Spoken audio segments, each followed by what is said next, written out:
and a story that we may have a 3-year transition period for Brexit. The Telegraph has learned that representatives of the UK are in talks with officials in the EU to see whether there's a flexibility on the 2-year timetable, and could it perhaps be 3. Now, I, as a Brexiteer, want us to leave the EU, but I'm pragmatic about the time that it takes. If they need another year, they might need another year. But on the other hand, if you can zoom in on the mat that you see, the mat cartoon that's in the story, we're doing dry January after a 30-day transition period. Yeah. That's the fear of lots of Brexiteers. And you may be pragmatic, but others won't. Others won't be.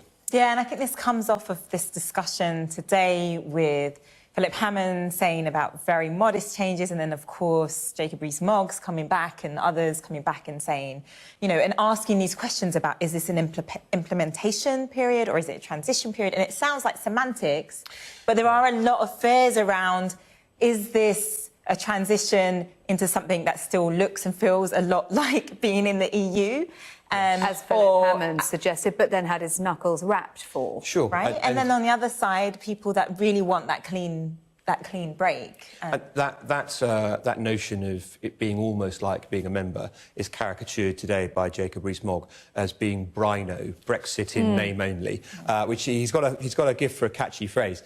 My instinct is that lots of Brexiteers won't wear it. They'll think, like Bob Dylan said, you know, freedom's just around the corner from you, but the truth's so far off, what good would it do? That actually, if we give it another year, in a year's time, people will be saying, well, we just need another year after that. And if we did another year after that, they'd say, oh, well, we just need one more year.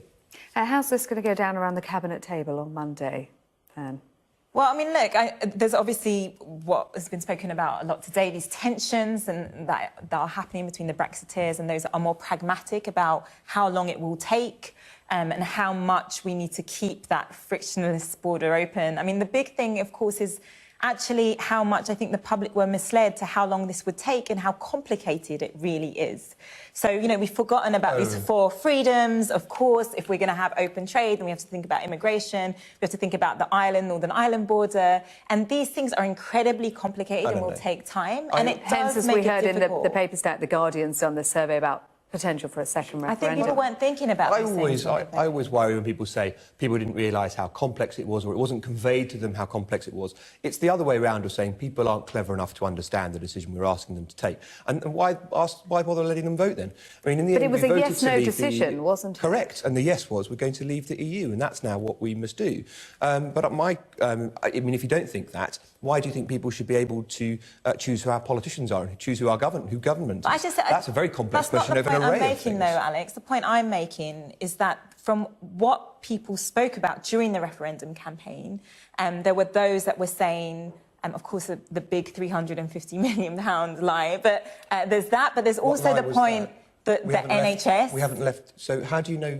How can you say something is a lie? Look, we know that Boris went in and asked for more money this week. So how was he lying? But we don't know that that's going to happen. And it definitely... So look, we had growth slower than we would have had. Hang on. If you don't know that something's going to happen, is it a lie? Well, because Nigel Farage said himself that he wouldn't have said that. Nigel Farage wasn't a member of the Vote Leave campaign. Sure, but a lot of people have admitted that was a bit of bluster. You can't be sure how much more money. A lot of people You can't be sure, but you feel comfortable saying it's a lie. But I think it's very unlikely that we're going to get... And no one Is anybody standing by that figure?